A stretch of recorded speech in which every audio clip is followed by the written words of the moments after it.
Hola a todos, a todas, bienvenidos de nuevo a su programa Así pasó. En esta ocasión, pues estamos otra vez aquí con Lucía. Hola Lucía, ¿cómo estás? Hola Amparo, ¿cómo están? Pues muy contentas y contentos de estar otra vez en el programa Así pasó y tenemos un invitado especial, Sebastián. Sebastián es un historiador, licenciado en historia y ahorita está estudiando su doctorado también con especialidad de historia en el Colegio de Sonora y además es profesor universitario, ¿no? Y también de preparatoria. Así que es un chico con mucha experiencia y sobre todo con mucha experiencia en el tema que vamos a abordar, un tema que tiene muchos claroscuros, muchas cuestiones que podemos reflexionar y que Sebastián las conoce de fondo, ¿no? Pues bienvenido Sebastián, un gusto tenerte aquí. Muchas gracias y felicitarlas también por el espacio que están abriendo, ¿no? Muchas gracias. Pues primeramente en el programa pasado, Sebastián, estuvimos platicando con la doctora Carmen Tonela de estos años muy emblemáticos para la ciudad de Hermosillo, 30, 40, de crecimiento, de urbanismo, de cuestiones muy interesantes y de la creación de colonias, ¿no? De nuevas colonias. Pues estábamos abordando el aspecto bonito, ¿no? De la ciudad en el sentido de cómo ayudaron arquitectos urbanistas en este periodo a desarrollarla, pero también tenemos colonias que se van a crear por distintas razones, ¿no? Que no son parecidas a eso y pues que llevan una historia a veces de sufrimiento y una historia también de situaciones buenas, ¿no? Como en toda historia. Pero quiero que nos platiques de la creación de dos colonias en especial y de otras que tú también agregarás, de La Matanza y del Coloso. Ok, sí, muy bien. Bueno, yo creo que comparto, ¿no? Como esa visión que planteaba, profesora, en un inicio. Como que el relato quizás, pudiera decir liberal, ¿no? Le ha hecho que las ciudades o que se ponga atención en el crecimiento de la ciudad a partir de, incluso pudiéramos decir, de los grandes empresarios, ¿no? Situados en ciertas partes de la ciudad. Entonces, estas colonias empiezan a crecer como una parte de la ciudad un tanto marginal, ¿no? Entonces, yo creo que sí hay que poner un poco de atención en esos aspectos de la subalternidad, ¿no? De la ciudad, que yo creo que también pues muchas veces pues la ciudad se construyó pues no solo con liderazgos, ¿no? Situados en ciertos lugares de la ciudad, sino también en base al trabajo, ¿no? Claro. Que los habitantes de estos sectores quizás no tan pues historiados, ¿no? De la sociedad, pues así ejercían, ¿no?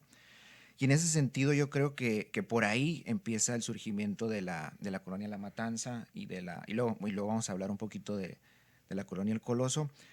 Yo creo que para situar el origen de estas colonias hay que pensar un poquito en un Hermosillo pues muy pequeño, ¿no? Muy pequeño, de unos 14,000 habitantes más o menos. Situarlo también a finales del siglo XIX y La Matanza lo pudiéramos situar con la construcción. Hay diversas, las fuentes manejan como, y los relatos, sobre todo orales, manejan diversos orígenes, ¿no? Del barrio. Uno de ellos lo pudiéramos situar en el rastro municipal. El rastro municipal, a lo que yo tengo registrado, más o menos hay un rastro en 1860 en un barrio que se llamaba Las Sabanillas, que estaba todavía en esta parte del centro de Hermosillo, en esos momentos, que estaba por ahí del Jardín Juárez hacia el norte, ¿no? Del Jardín Juárez. Posteriormente, este rastro se mueve a las inmediaciones del Cerro de la Campaña de la Campana, perdón, y se establece en la calle Ángel Flores, que es la calle que da un poco para el centro, ¿no? Todavía de la ciudad. Con el crecimiento de la ciudad o de esa zona de la ciudad, los vecinos se empiezan a quejar, ¿no? Por los olores que hay ahí en el rastro, también por el ruido, ¿no? Entonces se opta por más o menos, el registro es como de 1889 por ahí, se cambia hacia el sur del Cerro de la Campana, ¿no? Con vista hacia el río Sonora. Entonces es ahí cuando los primeros pobladores encuentran trabajo, ¿no?, en este rastro municipal y se empiezan a situar sus casas, empiezan como a poblar esa parte del cerro. Y se dice mucho que estos primeros pobladores tienen su origen, son yaquis, ¿no? Son yaquis, algunos venían, está en este contexto de la deportación, ¿no?, de la persecución. Y también otros, había muchos yaquis en un Hermosillo rodeado, ¿no?, por haciendas y ranchos en donde se empleaban estos yaquis, y son ellos los que van a empezar como a encontrar trabajo, ¿no?, y lugar en las orillas del Cerro de la Campana, ¿no? Entonces, por ahí pudiéramos situar uno de los orígenes que está como ahí como registrado de este barrio, ¿no? Otro origen quizás lo pudiéramos, bueno, ahí los habitantes de La Matanza lo sitúan en la construcción de la penitenciaría, ¿no?, que sabemos que está como en este contexto del porfiriato, ¿no?, si mal no recuerdo, y que tiene como objetivo, pues, seguir estos programas, ¿no?, de reorganización de la sociedad del porfiriato, ¿no? Entonces se construye la penitenciaría se abre más o menos en 1906, por ahí, en principios del siglo XX, pero se empieza a construir a finales del siglo XIX, ¿no? Entonces también se habla de que los trabajadores de esta penitenciaría son los primeros pobladores, ¿no?, de este barrio, y que muchos de ellos pudieron haber sido también yaquis, ¿no?, que encontraron un empleo ahí ante las crisis mineras que ocurrían en esa época en Sonora y que tenían que abandonar, ¿no?, porque trabajaban en las minas, tenían que abandonar estos centros mineros y buscaban pues empleo, ¿no?, acá en Hermosillo, ¿no? Entonces ahí más o menos pudiéramos situar como dos orígenes que pudieran darnos explicación o un rastro, ¿no?, de cuándo inicia este barrio. Muy interesante porque pues en cualquiera de los dos orígenes pues la comunidad yaqui está muy presente y yo creo que este origen yaqui o raíz yaqui de la colonia se ve incluso en la construcción de las primeras casas, ¿verdad? Las imágenes de casas, porque incluso pues estas casas conservan mucho de las construcciones tradicionales de vivienda de los yaquis, por ejemplo, las paredes de petate, los pilares que hacen con horcones y incluso las cocinas al exterior de la casa con fogones y otros elementos que pues tienen mucho que ver, ¿no?, con la vida cotidiana de los yaquis. Sí, sí, se habla que las primeros, incluso la gente todavía tiene ahí como, bueno, lo hablo un poco desde mi experiencia, ¿no?, ahí con el trabajo de campo con la comunidad, tiene en su memoria esta idea de que, pues, cómo saber, ¿no?, que estas personas eran yaquis, ¿no? ¿Cómo podían saberlo? Y uno de los indicadores para ellos era el tipo de casas, ¿no?, que habitaban y que justamente es como mencionas, ¿no? Entonces sí era un poco esta idea de trasladar, ¿no?, los aprendizajes, ¿no?, sobre el cómo construir, ¿no?, y en qué lugares asentarse, y que los yaquis pues lo trasladaban, ¿no? Eso en la cuestión material. Quizás más adelante podamos hablar también de que trasladaban también muchos de sus repertorios, ¿no?, culturales, de las tradiciones que pues hoy en día pues siguen vigentes, ¿no?, en el barrio. Sí, fíjate que nos contaba Sebastián que estos orígenes, ¿no?, diversos, pero uno muy relevante es ese regreso, ¿no?, después de la deportación que viven los yaquis durante el porfiriato. Pues recordemos que pues fueron oleadas a partir de 1900, a partir de la batalla de Mazocoba, cuando pues Porfirio Díaz va a comandar, ¿no?, esta idea de la deportación, en donde las familias pues yaquis se van a separar.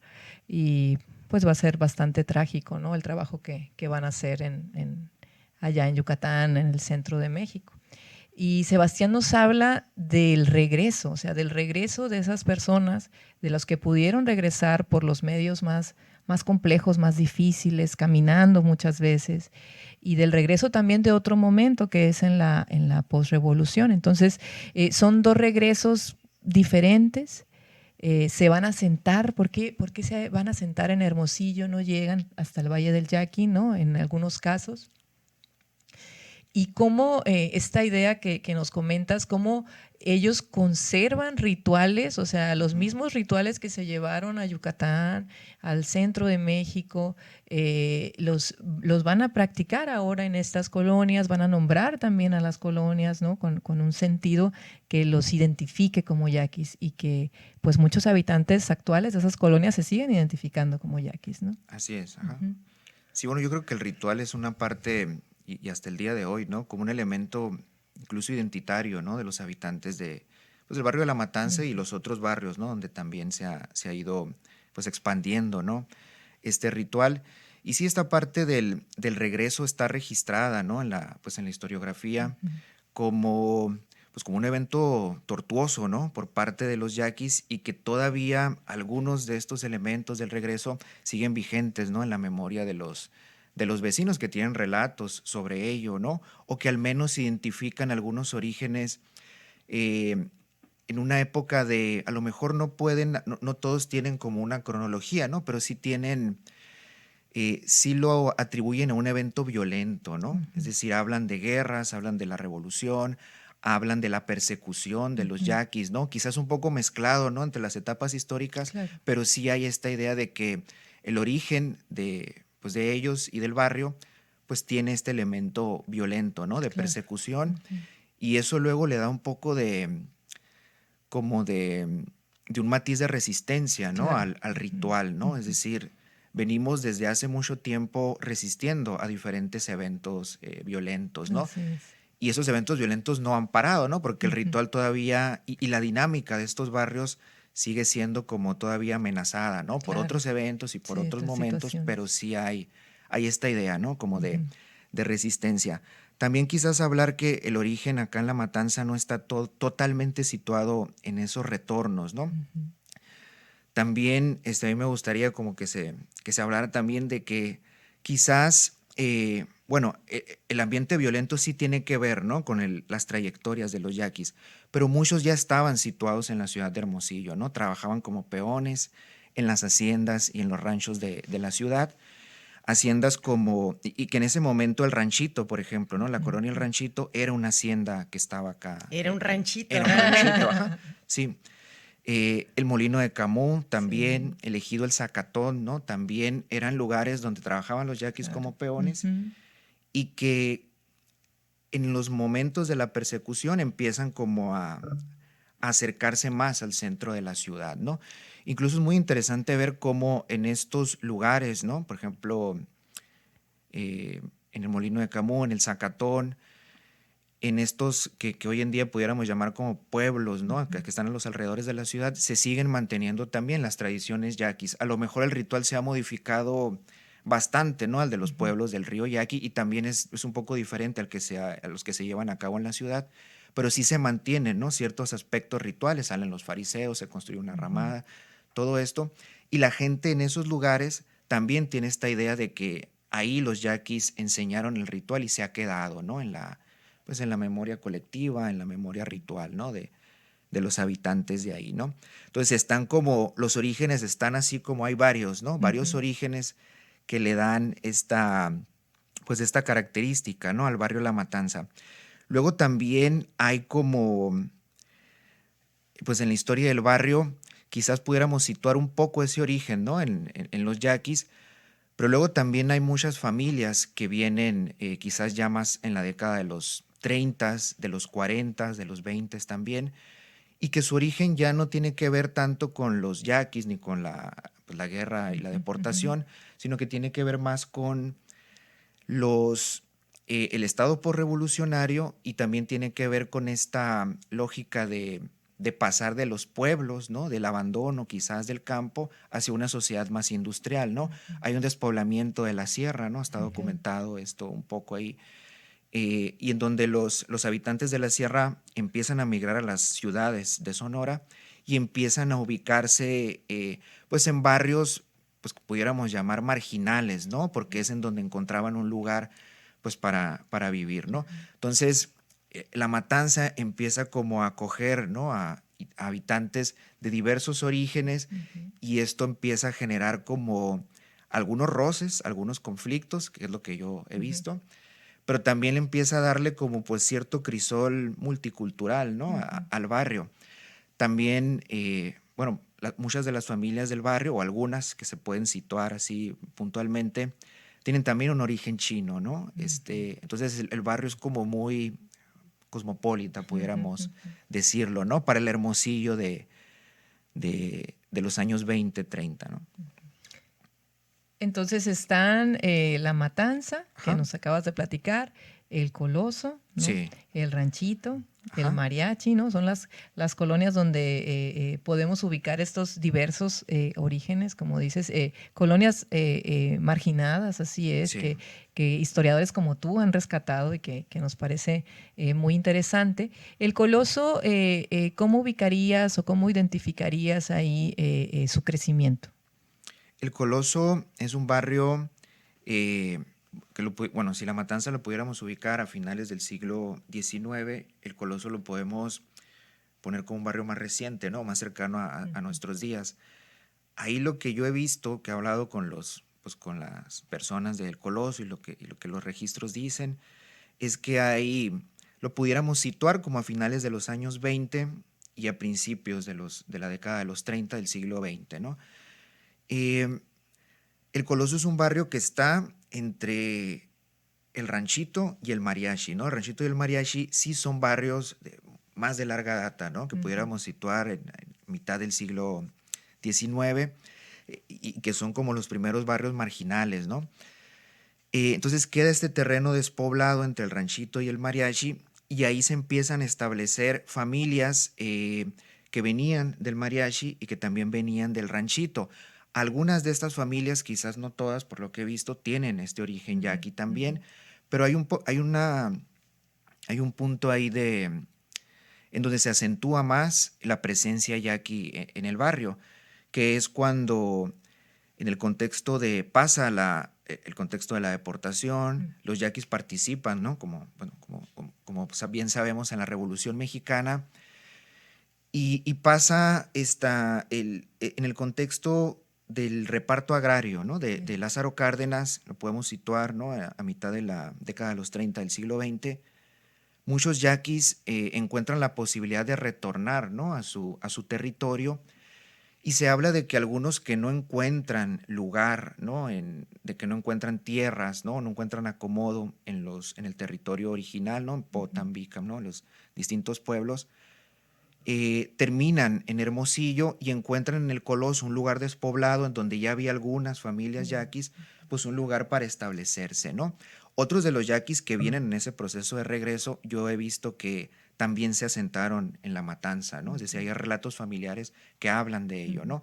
Entonces, unos se van a La Matanza, pero otros se van al barrio El Coloso, ¿no? Entonces, el Coloso empieza a surgir como otro lugar con presencia yaqui en la ciudad, como otro barrio también marginal que se sitúa a las orillas de los cerros, ¿no?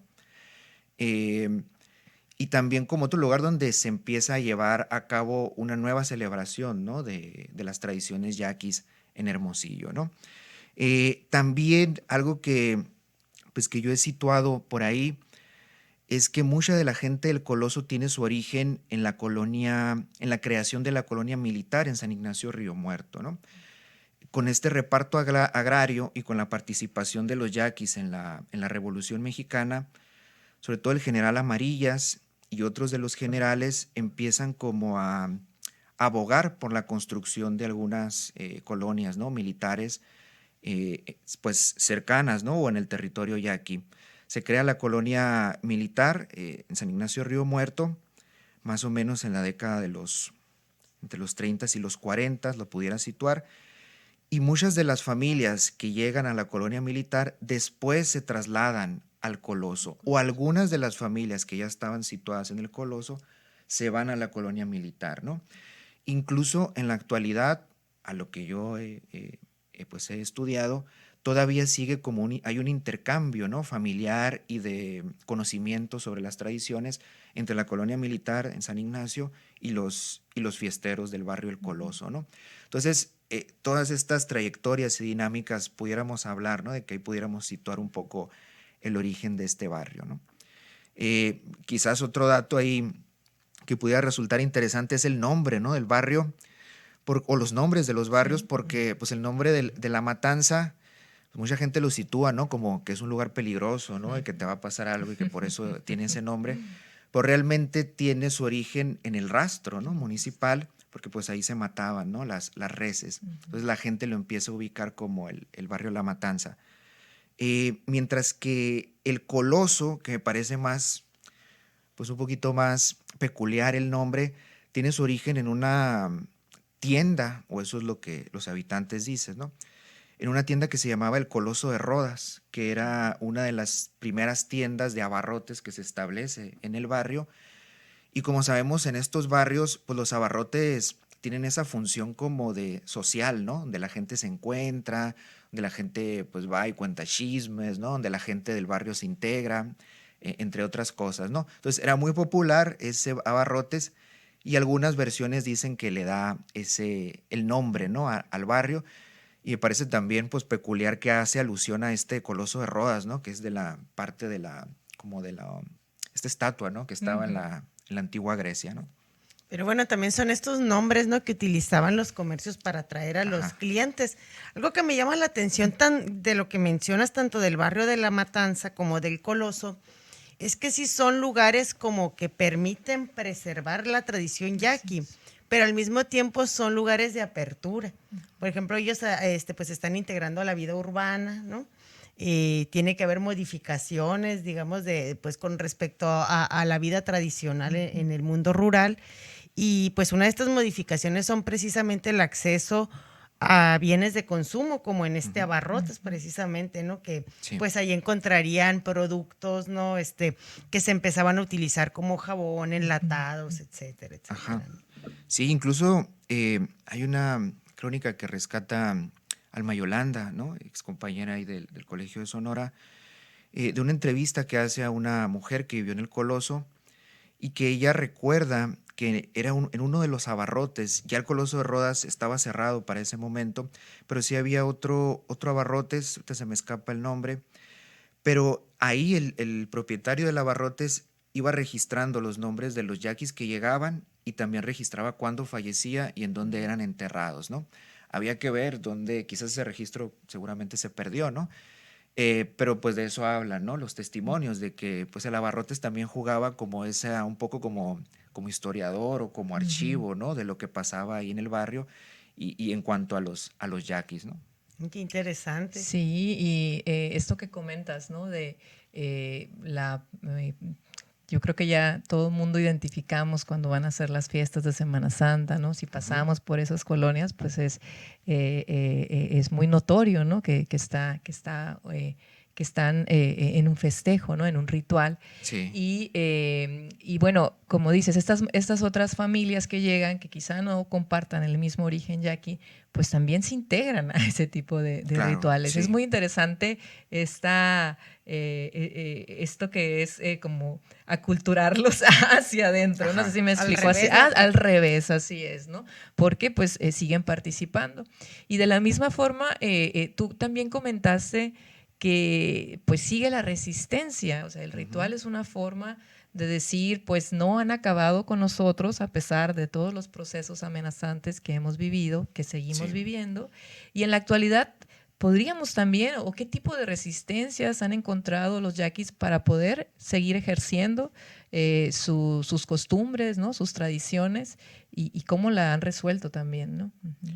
Sí, bueno, el ritual se mantiene desde finales del siglo XIX, ¿no? Hasta la actualidad.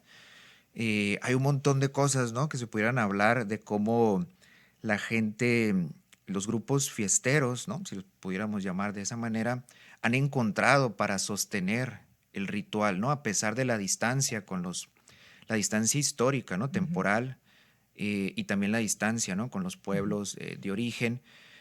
Eh, pues han encontrado muchas maneras, ¿no? Desde el hecho de ir acoplando a la gente del barrio, Así es. que pues los registros de la memoria hablan de que en algún momento solo se llevaba a cabo la celebración por parte de gente que era reconocido, ¿no? Su origen yaqui, que se conocían, ¿no? Que conocían la trayectoria, ¿no? Y que conocían bien las tradiciones. Pero ya después se empiezan a incorporar estos habitantes que vienen de los pueblos de Sonora, que se incorporan a los barrios y que lo que he encontrado yo es que la fiesta siempre resultó, para la gente que no era necesariamente yaqui, siempre resultó como algo atractivo, ¿no? Algunos autores hablan de que ya el ritual se puede llamar religiosidad popular, ¿no? Se puede llamar de religiosidad popular, que es catolicismo, similar a lo que pasa a lo mejor, por ejemplo, en otros contextos latinoamericanos, ¿no? En la Ciudad de México, ¿no? Las procesiones que se hacen en los barrios y todo esto.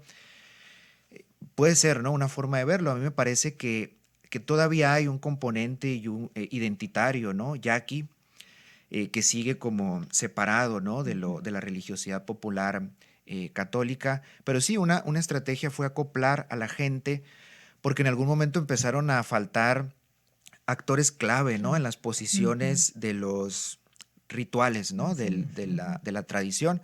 En algún momento empezó a faltar gente que supiera rezar, gente que supiera tocar un instrumento, ¿no? El violín, la guitarra, que supiera bailar pascola, que supiera hacer diferentes momentos rituales, ¿no? Entonces se empiezan a incorporar personas del barrio. Entonces esa sería una estrategia de resistencia que veo yo. Otra sería también el acercamiento, ¿no? Con las autoridades. Durante también en la memoria de los barrios se habla como de una desconfianza, ¿no? Hacia las autoridades en cuanto a que puedan entrar, ¿no? Con cuestiones del ritual y de la tradición, pero en algún momento empieza a haber eh, una negociación, ¿no? Quizás más que acercamiento, una negociación con las autoridades para, pues para poder pelear, ¿no? Sobre todo por los terrenos, por el espacio en donde se celebra la fiesta, que es algo indispensable en la cosmovisión de cómo se tienen que hacer estos rituales, y que a lo mejor en los pueblos yaquis el espacio pues conlleva una naturalidad, ¿no? El espacio está ahí, ¿no? Acá no, el espacio acá se tiene que quizás luchar por él, ¿no? Porque la ciudad, pues a lo largo del tiempo, ¿no? Ha sufrido o ha ido pasando por estos procesos pues, de crecimiento, también de capitalización, ¿no? Del espacio público, ¿no? De los terrenos. Entonces, ellos han ido teniendo que luchar, ¿no? Por ver dónde se puede realizar la actividad ritual, y sobre todo que la actividad ritual y el espacio no salga de los barrios, ¿no? Que además es un espacio dilatado el que se requiere, ¿no? Para los Ajá. rituales, no es como que un lote nada más, No. ¿no? Ajá. Así es. Sí. Y es una concepción del espacio diferente, ¿no? Al de Sí. una propiedad, ¿no? Porque la apreciación inmediata de la gente que a veces desconocemos estas situaciones puede decir, bueno, ¿por qué no se trasladan a determinado espacio que está Sí. deshabitado? Bueno, es que el espacio es diferente, la concepción es diferente, el espacio no solamente es una propiedad, es un significado, ¿no? Ajá. Entonces, si ese espacio ha funcionado como un lugar donde se realizan las fiestas, ¿no? Y sus tradiciones, pues el significado es de respeto, ¿no? Hacia ese espacio, ¿no? Y no es de moverlos a otra propiedad o a otra que sea mejor para la sociedad blanca, ¿no? Otro Sí. terreno. Sí, incluso esta lucha o resistencia no es algo, no es de ahora, ni es tampoco de cuando empezaron a faltar los espacios, ¿no? Yo la pudiera situar un poco más atrás también. Eh, Recordar también que después de la Revolución Mexicana se le da como este perfil, ¿no? Motivado por Vasconcelos, este perfilamiento de ideas de homogeneización, ¿no? De la sociedad, de la cultura. Entonces, los yaquis que estaban en estos barrios, al igual que pues, ¿no? los pueblos indígenas en México, empiezan a atravesar como este proceso violento de decirles, es que no tienes que ser tú, ¿no? Claro. Porque el ser distinto a la sociedad mestiza pone en predicamentos la identidad nacional, ¿no? Es decir, la particularidad de ser indígena construye un otro que no queremos para la construcción del nuevo país, ¿no? Que va a ser mestizo, que va a ser europeo, ¿no? Etcétera. Entonces, hay muchos relatos, ¿no? En la memoria de las personas de estos barrios. Algunos ya están registrados por historiadores, otros están en las crónicas y otros me los han narrado, ¿no? En mi trabajo de campo, en donde la gente habla de cómo el hablar yaqui empieza a ser un problema para los habitantes, ¿no? Porque desde niños, los otros niños se empiezan a burlar, ¿no? Estos nuevos habitantes que vienen de la sierra, que vienen de los pueblos de Sonora, se empiezan a burlar de ellos, ¿no? Porque hablan una lengua distinta. Como también el grupo étnico, ¿no? Las facciones, el color de piel el acercamiento a ciertos rituales empieza a ser un factor de discriminación. Entonces la gente bueno, esa es mi interpretación, en un afán quizás de autopreservación, empieza a ocultar su identidad, claro, ¿no? Empieza a darle prioridad al español, a ocultar el ser yaqui, ¿no? Sus aspectos culturales, y hay una persecución muy fuerte, ¿no? Incluso hay, que seguramente este relato está en muchas comunidades indígenas, ¿no? Relatos de cómo en las primeras escuelas que se establecieron en los barrios, los maestros los castigaban, ¿no? Y sabemos que los castigos de esa época pues eran muy violentos cuando hablaban en yaqui, ¿no? Los niños. Entonces muchas personas optaban por no enseñar la lengua, ¿no? Sí, el papel de la escuela pública ya ha sido, digamos, cuestionado sobre este asunto, porque desde ahí es donde se van a promover que se hable español por sobre las lenguas autóctonas, ¿no? Sí es muy notorio cómo a principios del siglo XX había muchos hablantes de lenguas indígenas y 50 años después sí, no quedaba casi nadie, ¿no? Y bueno, no es que no quedara nadie, ves que había disminuido muchísimo. Sí. Y además pues hay relatos de personas que dicen que ellos pues ocultaban esa identidad con el afán también de poderse integrar a la sociedad, de conseguir un empleo, de tener acceso a educación, etcétera, etcétera. Sí, y súper interesante me parece a mí un poco que ahora se ha revertido un poco, ¿no? Hoy en día, pues el ser yaqui, participar en las tradiciones, le da a la gente del barrio pues una ventana a la exposición pública, les da el acercamiento a ciertos apoyos, ¿no? También del gobierno, les da también herramientas para poder luchar, ¿no? Por mantener la tradición. Entonces hoy en día es como el aprender yaqui es algo bien visto, ¿no? Y el ser yaqui también es algo como que da cierto estatus, ¿no? En estos barrios, ¿no? Incluso ha habido iniciativas muchas veces promovidas por los habitantes de estas colonias para que haya clases de yaqui, ¿no? Ha habido algunos acercamientos ahí con la Universidad de Sonora y con otros proyectos para que se lleven estas clases ahí, ¿no? O para mantener las tradiciones. Entonces es interesante cómo pues en los procesos históricos dan muchos giros, ¿no? Hay muchas vueltas. Sí, pues muy interesante, Sebastián. La verdad que nos quedamos con muchas reflexiones, con muchas preguntas, pero también es importante, ¿no? Platicábamos en los programas pasados que nos identifiquemos, que sepamos la historia de Hermosillo, que sepamos la historia de esas colonias, pues para no caer en ignorar esas historias o en ignorar esas demandas, ¿no? Acerca de territorio o esas demandas acerca de autonomía en sus rituales, en sus tradiciones, y así pues comprender al otro, ¿no? Uh-huh. Y pues muy importante conocer la historia como pasó, ¿no? Porque bueno, después escuchamos otro tipo de relatos que pues no necesariamente no se acercan a la realidad, o relatos que dan más importancia a los fantasmas, espectros, etcétera, cuando tenemos historias tan interesantes, ¿no? De cultura y de resistencia en nuestra ciudad. Sí. Sí, bueno, a mí me parece que es un buen ejemplo, ¿no? Luego está como esta idea de pues que cierta gente, ¿no? Que está quizás en estratos más vulnerables de la sociedad, pues no se esfuerza, ¿no? Nunca ha luchado y por eso están en esas condiciones, ¿no? Yo creo que permitir abrirnos Claro.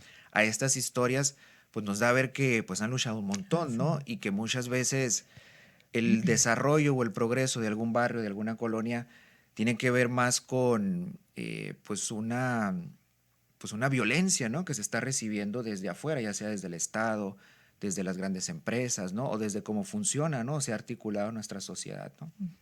Bueno, pues Sebastián, pues muchísimas gracias por platicarnos de este tema tan interesante. Pues no nos queda más que agradecerte tu participación. Sí, agradecerte esas temáticas tan interesantes que estás abordando. Ya queremos entrevistarte en otra ocasión, y pues agradecerles a todas, a todos ustedes por estar con nosotros, seguir dando sus likes.